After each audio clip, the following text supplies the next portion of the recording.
Good morning, everyone, and it's a pleasure to be here and deal with this. And we've established that the fact that Freemasonry is a religion, although some says that it's not. We have a temple, we have a room with an altar, we have a holy book with most places in America is a holy Bible, but it can be a Quran or any other book that the candidate holds, and we're going to be going into that just in a few minutes. But just giving you a little review, we started out sort of with the lambskin apron. This is what they tell you whenever they present this apron to you, and I didn't have it yesterday, but I've got it today. They present it to you, and I'm just going to say that it's supposed to be representative of your life, keeping it pure. But this is what it says in this presentation. It says that they may the records of your life and actions be as pure and spotless as this fair emblem, which is I place within your hands tonight. And when your trembling souls shall stand naked before the great white throne, there to receive judgment for the deeds done while in this body. And we'll just stop there, because let me tell you this.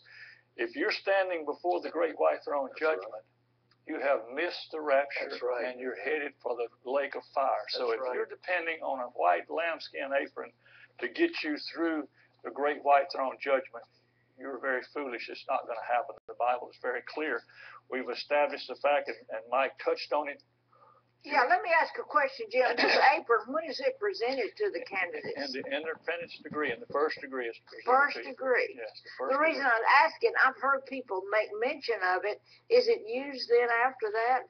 No, it's basically your personal. You will take that home with you, but anytime you enter the lodge, you will put on an apron that they will give you in the lodge, and it's got a meaning, and we may get a chance to deal with that a little bit too. But again, Mike touched on this, and I'm going to read you what it says. This is from Manly P. Hall, The Lost Keys of Freemasonry. It says, the true Mason is not creed-bound. He realizes with the divine illumination of his lodge that as a Mason, his religion must be universal. Guess what? Universal Church, and we know some others that's doing this. You remember when Bush was the president. He went to Japan and knelt at the altar there, went in and clapped his hands. But it says Christ, Buddha, or Muhammad. The names mean little, for he recognizes only the light and not the bearer. He worships at every shrine, bows before every altar, whether in a temple, a mosque, or cathedral, realizing with his truer understanding the oneness of all spiritual truths. This is Freemasonry. So again, actually, it's they believe in all gods. All gods, and again, you're free to worship any of them. They say, and they do that in the lodge. I mean, I've got books from that Freemasonry puts out. It's the Scottish Rite. It used to be called the New Age, and then they changed it because of all the New Age stuff coming out. And they talk about sitting in the lodge, and here beside me is a Muslim, and behind me may be a Roman Catholic, and on and on and on. And there's something about that though that's alluring. Oh, we can get along. We can sit. And I'm gonna read something a little later as we get into this. But anyway, this is again The Lost Keys of Freemasonry by Manly P. Hall. Can I just add something that goes along with this concept that they take away the deity of Christ, and I'm sure Christian Masons right now are upset about it, but you put them on the same level as these others. Sure, and let me read this. This is from a website called Ex-Masons for Jesus, and this is a quote from a Freemason book. All believe in a future life to be attained by purification and trials, in a state of successive states of reward and punishment, and in a mediator or redeemer by whom the evil principle was overcome and the supreme deity reconciled to his creatures. The belief was generally that he was to be born of a virgin and suffer a painful death. The Hindus call him Krishna, the Chinese Khyentse, the Persians Shoshash, the Chaldeans Duvernay, the Egyptians Horus, Plato Love, the Scandinavians Balder, the Christians Jesus, Masons Hiram.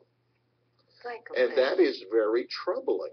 Yes, it is. That a Christian, especially, and there are a lot of Christian pastors that are Freemasons. How do you get around statements like this? How do you get around what he just read by Hall, where it said that you look at the light. You don't look at the light bearer. You just look at the light. It doesn't matter. Yeah. Truth is what God says, and that's my source of truth. That's Not, right. not but Adolf Hitler or anybody else or philosophy. And so these are troubling things. Yes, it is. And you know, we quoted many scriptures yesterday, read them, put them on the screen. What Jesus said, I am the light, and if you walk in me, if you follow me, you'll never walk in darkness. Now we're going to go to where we left off yesterday, and I'm going to read something as we deal with this. Again, it's Freemasonry Christian, and we're going to go to the book called Morals and Dogmas. I refer to it as Immorals and Dogmas. It's by Albert Pike, who was the sovereign pontiff, by the way, of worldwide masonry from 1850 something until the 60s, I believe. But this is what you say before you take this oath, and I can remember it vaguely, but I found it, and I know that it happened.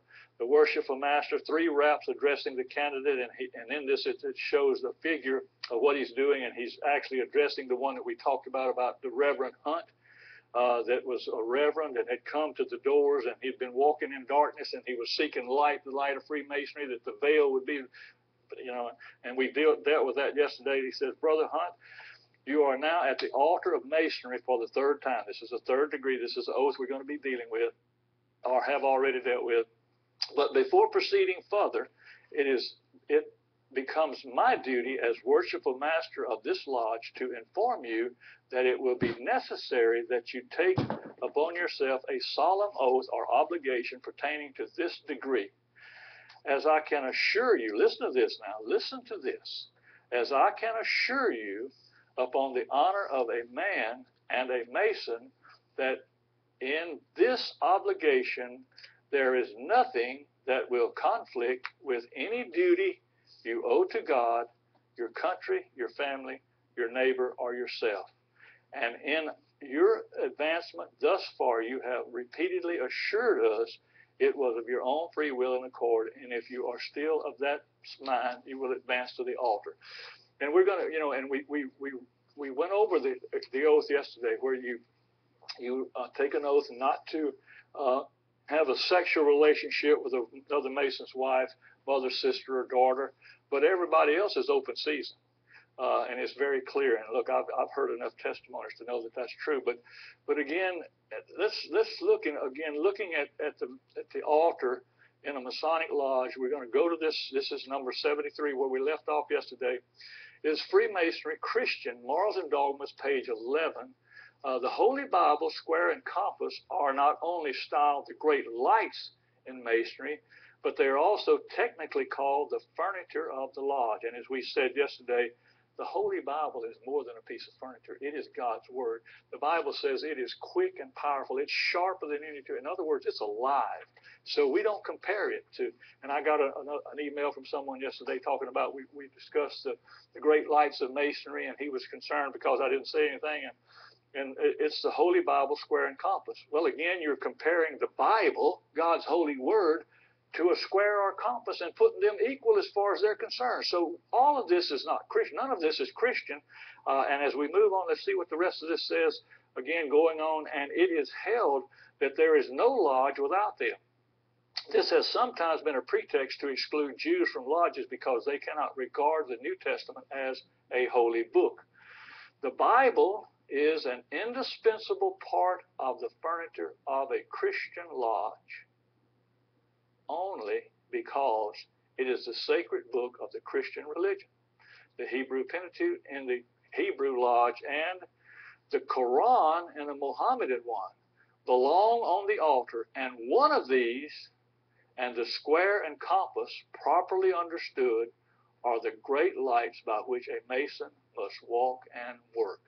So again, a Bible can be equal to their instruments there, the square and compass, or a Quran can be equal, or whatever other holy book. And whenever you get to some of the other lodges, and I have the book where men have come out and where they will put any book that's held holy by Buddhists, whatever.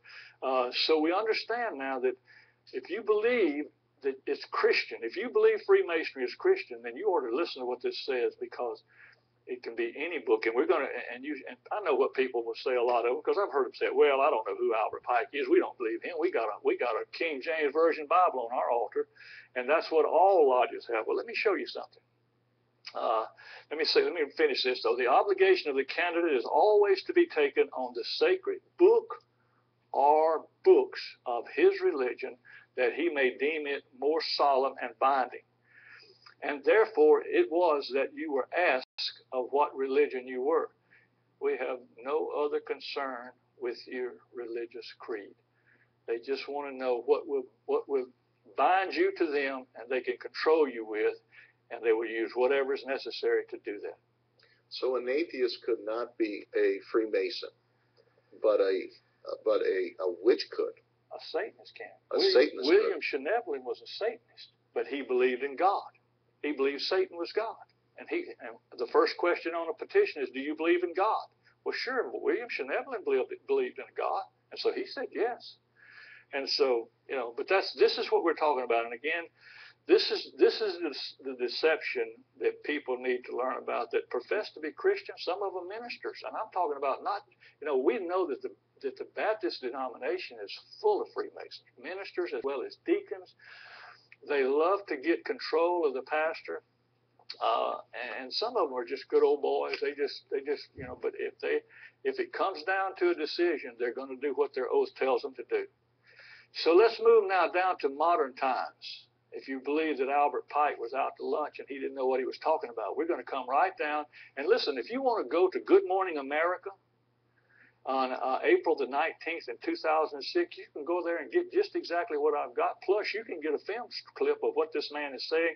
S. Brent Morris, who is a 33rd degree Mason, master of the royal secret. You remember Schneebelen was talking about how they had made him the master of the royal secret, and they like all these fancy names and titles, and again, it's to get control of you.